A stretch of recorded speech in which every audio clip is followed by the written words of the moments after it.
Hello again and welcome back to my channel. My name is Patrick Allen. I'm a licensed realtor with Keller Williams Southern Arizona, and in today's video we'll be discussing real estate. Well, yeah, for sure. It probably is going to be negative cash flow if we're talking about long-term rents. Properties in A-class locations are almost always negative cash flow for long-term rents, at least in the first couple of years. Look, you're looking at a C-class property in a B-class location, which is literally what every investor is looking for right now. So I do think it's going to sell quickly and with multiple offers. Okay, sure, there definitely is value add potential with this deal, but as a newer investor, I'm really going to recommend that you stick to C-class flips and leave the D-class flips to somebody with a little bit more capital and more experience.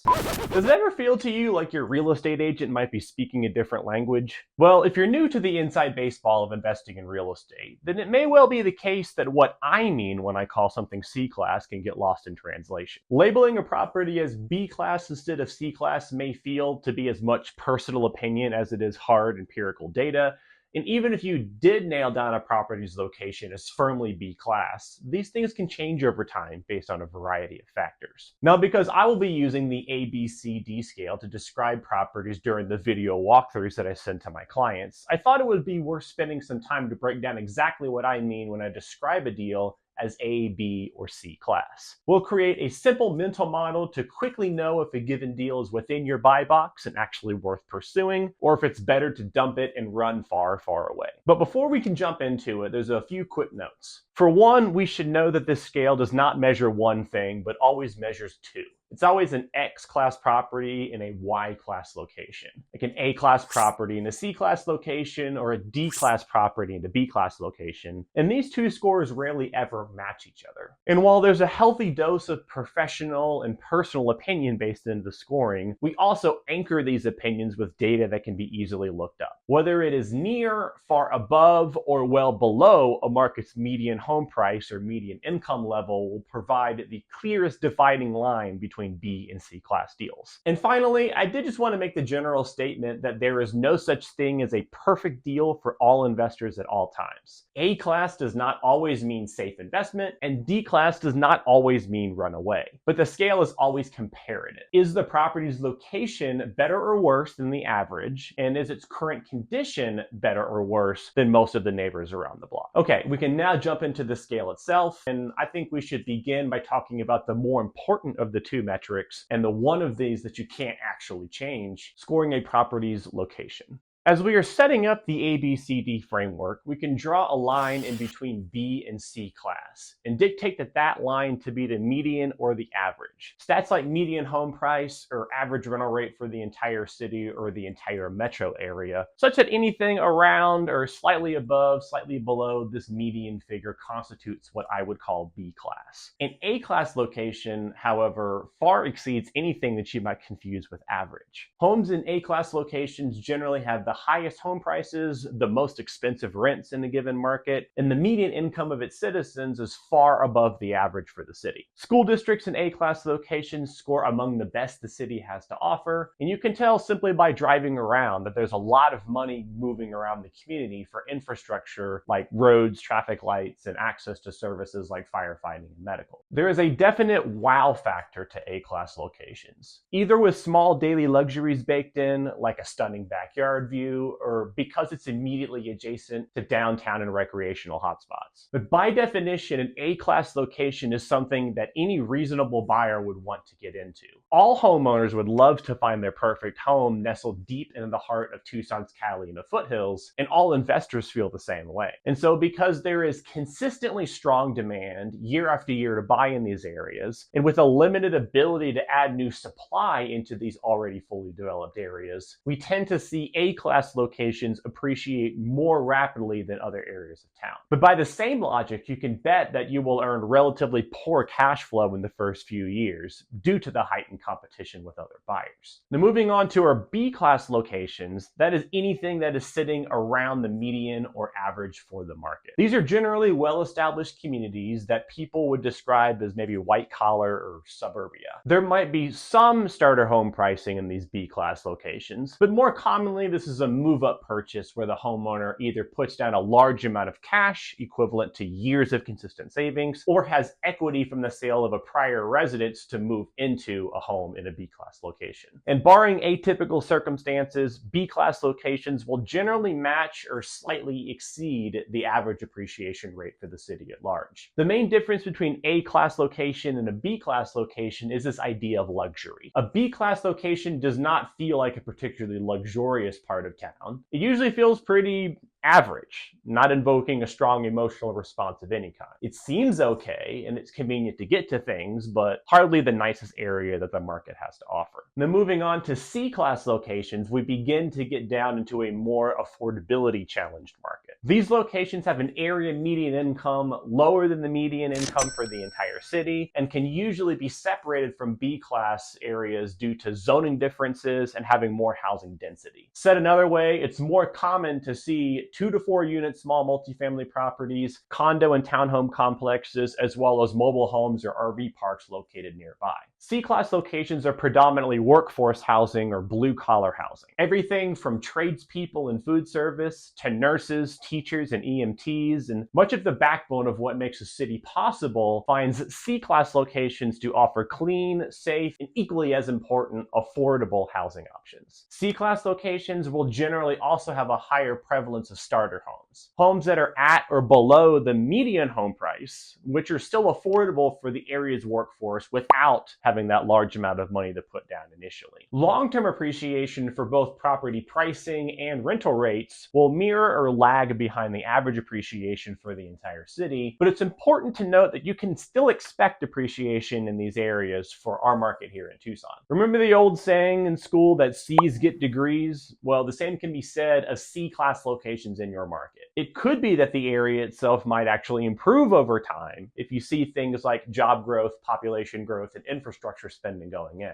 But it also might be the case that assets in C-class locations are more hands-on from a property management perspective. Not only is affordability a greater concern for below median income earners, but with a higher prevalence of jobs that are more temporary or seasonal and therefore less stable than its B-class counterparts, it could be more likely that you have a tenant run into struggles paying the rent on time and in full. Which brings us to D-class locations, covering basically the areas of the city you don't even like to drive through. These are not average locations or even slightly below average, but the lowest home pricing, the cheapest rents available, and still not very much demand. A D-class location might earn its ranking due to especially poorly ranked local schools, higher crime rates, or some other gossipy type of stain on an area's reputation. Any situation where basically all buyers subconsciously agree that they themselves would not want to live there, or for that matter, manage a rental property there. Because of this limited demand, you can often find properties that seem like great deals due to a high rent to price ratio. The rents seem to be pretty good and the price is relatively low, so it looks like a cash cow simply based on the math. However, you can expect higher turnover and higher churn as renters and buyers alike decide to stay, but only for a year or two before they can move into somewhere nicer or safer. It also could be the case that your property manager will not take on an asset in certain areas at all, as higher crime statistics means more safety issues for property managers and the vendors they send in to take care of their tenants and clients.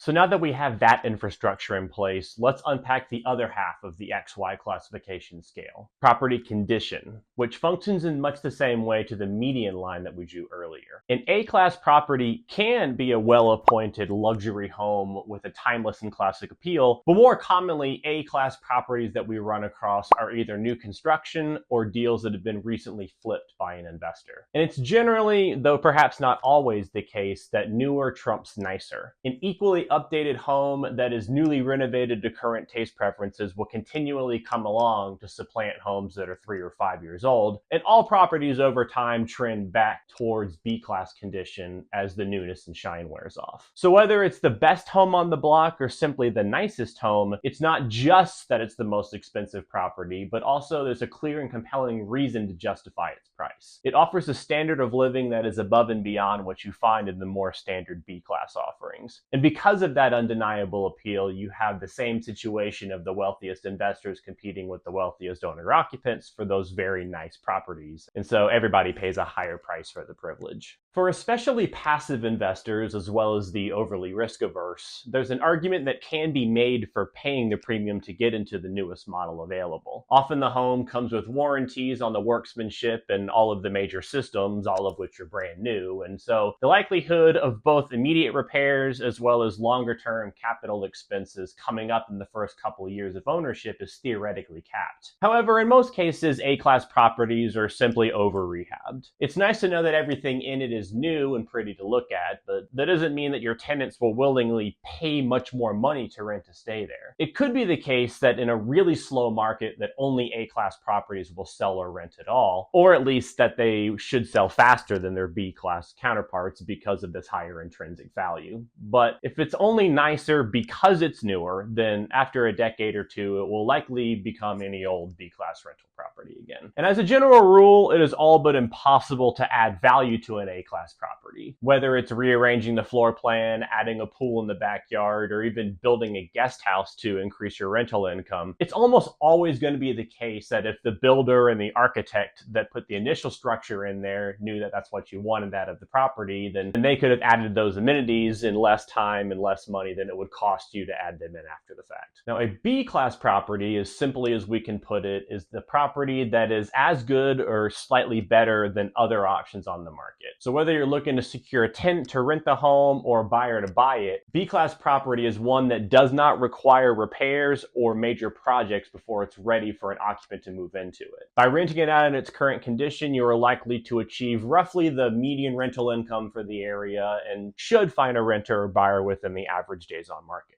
This is because B-class properties are already operating at or slightly above the market standard, meaning they are already as good or slightly better than anything your prospective tenant might find in the market. And so, just as it is with A-class properties, there was likely no way to add value in a meaningful way to something that's already B-class. You can for sure put money into adding things to the home, but you should not expect for the home to appraise for more money to justify the expense from an investment perspective. The whole point of buying B-class and especially A-class properties is that you don't have to do any renovation prior to getting the property to a rent-ready condition. Now, when it comes to C-class properties, we are now in the realm of value add. And just how C's get degrees when it comes to property locations, buildings which are currently in C-class location can be rented out without doing major work to the home. It's not necessarily an unsafe environment to raise a family in. However, if you did try to rent it out in its current condition, it's either going to rent for less than the median rental rate for the area, and or it will take longer to rent out than what's common for the area. Now, the most straightforward way to address this dilemma is through your strategy for value add. If a rehab is done to the property before you tried to list it or resell it, you could bring it back into B-class or even A-class condition with a substantially more broad appeal. And so C-class properties can be rehabbed quickly, with mostly cleaning and cosmetic updates required to make it as appealing as the comparable properties nearby after you're done. Many more hands-on investors prefer buying C-class properties to B-class properties, in that they like being able to come in and easily add value, what we call forcing equity, such that the property after the rehab is worth more than what you paid for it and the money it took you to undergo the fixing up. The rehab scope of work on C-class flips are less complex, faster, and safer than a more involved rehab. A good indication that you're working with a C-class property is when the inspector mentions the home has good bones, even though everybody agrees that the old carpet is ugly and the paint colors could use some refreshing. Now, for those larger projects, we sort into the D-class condition.